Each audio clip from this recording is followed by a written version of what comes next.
नमस्कार, मैं प्रियांशु कुमार।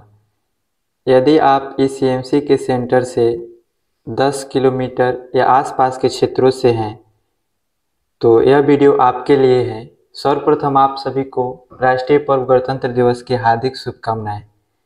आज की वीडियो का शुरुआत हम एक छोटी सी कहानी से करना चाहेंगे। हमारे देश में जनगणना प्रत्येक 10 वर्षों के बाद की जाती है। जनगणना यानी लोगों की जनसंख्या की गिनती कि हमारे देश में जनसंख्या कितनी है।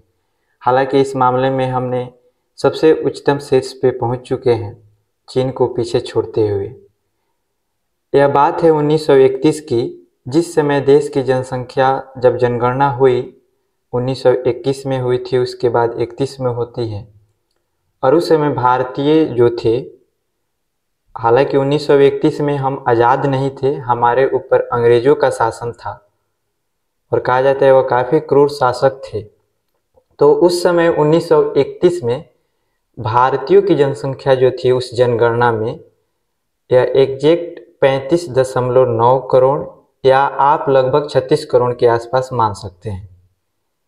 और उसी डाटा के अनुसार उस समय जो अंग्रेज़ों की जनसंख्या थी, यानी जो इंग्लैंड के निवासी थे और वहाँ से जो लोग ऑफिसर या कर्मचारी या जिस भी उद्देश्य से आए थे, व्यापार के उद्देश्य से, उनकी जनसंख्या लगभग 1.5 लाख से 2 लाख के बीच में थी।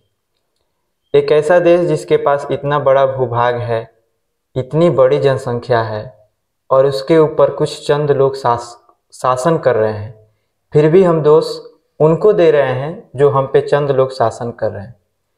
थोड़ी सी यह बात अपने ऊपर भी सोचने की ज़रूरत है। आखिर इतनी बड़ी जनसंख्या होते हुए भी हमारे ऊपर एक छोटे से द्वीपीय देश के लोग शासन करते हैं, फिर भी हम कहते हैं कि वे क्रूर हैं। अपनी अहमियत कहाँ है? आप ब्रिटिश कालीन यानी 1757 से लेकर के 1947 के बीच के फिल्मों को देखिए। फिल्म जो है समाज के दर्पण कहे जाते हैं। सिनेमा और साहित्य समाज का दर्पण होता है। उस दौरान किसी भी फिल्म में आप किसी भी, यह हम निश्चित नहीं कर रहे हैं, जिसमें अंग्रेज़ों का कुछ किरदार हो, अंग्रेज के रूप में कुछ लोगों का, जब वह लगान वसूलने जाते हैं या किसी गांव में जाते हैं, किसी प्रकार का वह गलत काम ही कर रहे हैं, उस दौरान उनकी जनसंख्या देखिए, उस फिल्म में ही देख लीजिए कि वह कितने रेड कलर में कितने लोग हैं। और हमारे भारतीय घुटने टेक करके, मालिक आप लगान ले लोगे तो हम कैसे जिएंगे, कैसे खाएंगे, इस तरह की सिचुएशन बनी रहती है। हमें तो अपनी आप को इतना बार बोल चुके हैं कि हम विश्वगुरु हैं, विश्वगुरु हैं, कि खुद से लगता है विश्वगुरु है, लेकिन वास्तविकता कहाँ पे रहती है? इस समय भी देश में टैक्स तो देते हैं हम इंग्लैंड के जैसा, लेकिन सुविधाएं हमें कहा जाता है कि यूगोस्लोवाकिया वैसे देशों की तरह मिलती है। तो यह दिक्कत कहाँ है? तो एक ख़ास तौर पे एक बहुत बड़े हस्ती एक छोटे से पॉडकास्ट में बताते हैं कि हम लोकतंत्र में तो रहते हैं, लेकिन हमारे विचार लोकतंत्र को मूल्यों के अनुकूल नहीं। अभी भी हमारे विचार राजतंत्र के जैसा है।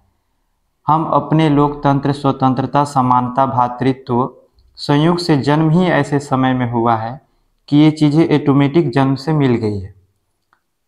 लेकिन इसको लेने के लिए अगर आप छोटी सी बात से फील कर पाएँ कि सुभाष चंद्र बोस ने कहा था, तुम मुझे खून दो मैं तुझे आज़ादी दूंगा, यानी कि अपने इस जिस्म के खून से भी बहुत बड़ा चीज़ यह आज़ादी है, यह स्वतंत्रता है।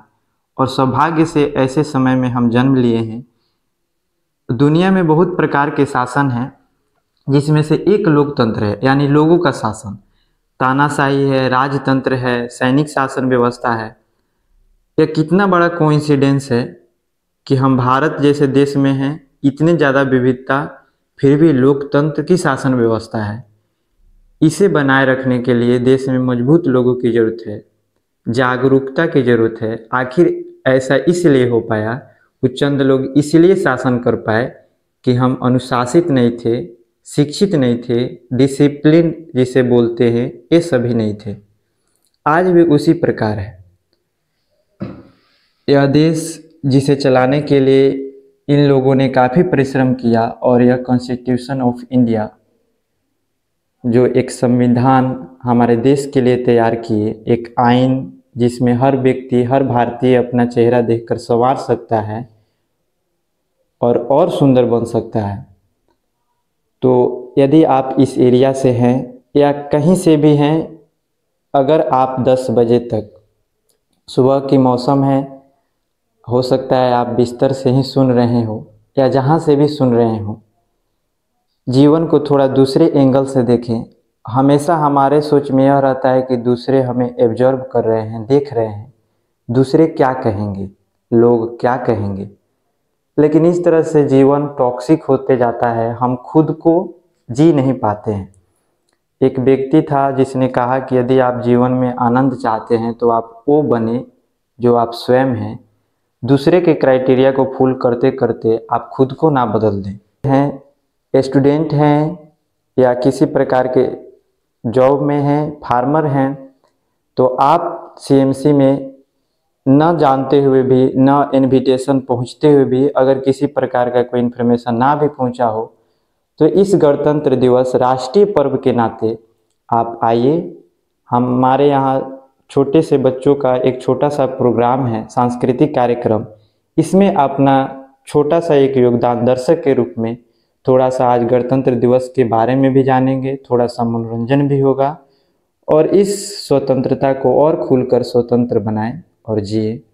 आपने हमें ध्यान से सुना, इसके लिए धन्यवाद।